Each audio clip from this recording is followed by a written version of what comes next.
Welcome to our channel easy কুকিংয়ে। আজকে আপনাদের সাথে নতুন একটা রেসিপি শেয়ার করছি। আর আজকের রেসিপি থাকছে মুরগির মাংস। একই ধরনের রেসিপি তৈরি করতে করতে আমার বাচ্চারাও বিরক্ত, তাই আমি ইউটিউব থেকে, ফেসবুক থেকে বিভিন্ন ধরনের রেসিপি ট্রাই করার চেষ্টা করি। ঘরে থাকা সামান্য উপকরণ দিয়ে এই মুরগির মাংসটা খুবই স্পেশালভাবে রান্না করা যায় বলে এই রান্নাটা আমার এবং আমার বাচ্চাদের খুবই পছন্দের। আপনার বাসায় মেহমান আসলে আপনি তার জন্য এই স্পেশাল রেসিপিটা তৈরি করতে পারেন। আর এই মাংসের রেসিপিটা তৈরি করার জন্য আমি এখানে পেঁয়াজ নিয়েছি 1 কাপ পরিমাণ পেঁয়াজ খুব ভালোভাবে ভেজে বেরেস্তা করে নিয়েছি। বেরেস্তা করা পেঁয়াজগুলো আমি একটা ব্লেন্ডারে জারে নিয়ে নিচ্ছি এবং এর মধ্যে দিয়ে দিচ্ছি 2টো টমেটো, 2 থেকে 3টে পেঁয়াজ কিউব করে কেটে নিয়েছি। এর সাথে 1 টেবিল চামচ টক দই দিয়ে খুব ভালোভাবে ব্লেন্ড করে নিয়েছি। এরপর আমি যে প্যানে পেঁয়াজ ভেজে নিয়েছিলাম ঠিক সেই প্যানে 2টো এলাচ, 3-4 টুকরা দারুচিনি দিয়ে খুব ভালোভাবে নেড়ে নিয়েছি। এরপর এর মধ্যে দিয়ে দিচ্ছি 1 কেজি পরিমাণ মুরগির মাংস। আমি এখানে ব্রয়লার মুরগির মাংস ব্যবহার করেছি, আপনারা চাইলে যে কোনো ধরনের মুরগির মাংস ব্যবহার করতে পারেন।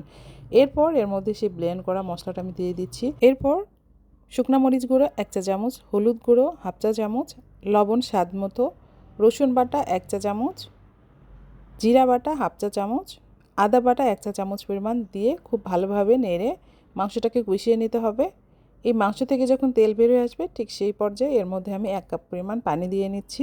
এই মাংস রান্না করার সময় খুব বেশি পানির প্রয়োজন হয় না, যেহেতু আমি টমেটো এবং টক দই দিয়ে নিয়েছি। এর জন্য মাংস থেকে অনেক পানি বের হবে এবং সেই পানিতেই মাংসটা সিদ্ধ হয়ে যাবে। তাই 1 কাপ পরিমাণ পানি এই মাংসের জন্য যথেষ্ট। 1 কাপ পরিমাণ পানি দিয়ে এটাকে খুব ভালোভাবে ফুটিয়ে নিতে হবে এবং ঝোলটা যখন ঘন হয়ে আসবে ঠিক সেই পর্যায়ে আমি এর মধ্যে 2 থেকে 3টি কাঁচামরিচ মাঝখান থেকে কেটে নিয়েছি এবং এই কাঁচামরিচ দেওয়ার পর এটা সেন্টটা অনেক ভালো আসবে এবং খুবই মজার হয় এই সিম্পল রান্নাটা।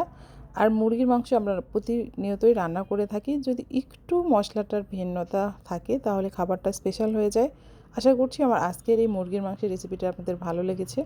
আমার চ্যানেলের প্রত্যেকটা রান্নায় কিন্তু সিম্পল এবং সহজভাবে দেখানোর চেষ্টা করি। ইজি কুকিংয়ের রান্নায় মানে সহজ একটা রেসিপি। আর এই রেসিপিটা আপনাদের ভালো লাগলে অবশ্যই আমার চ্যানেলের পাশে থাকবেন। এতক্ষণ ধৈর্য ধরে আমার চ্যানেলের ভিডিওগুলো দেখার জন্য ধন্যবাদ। সবাইকে আল্লাহ হাফেজ।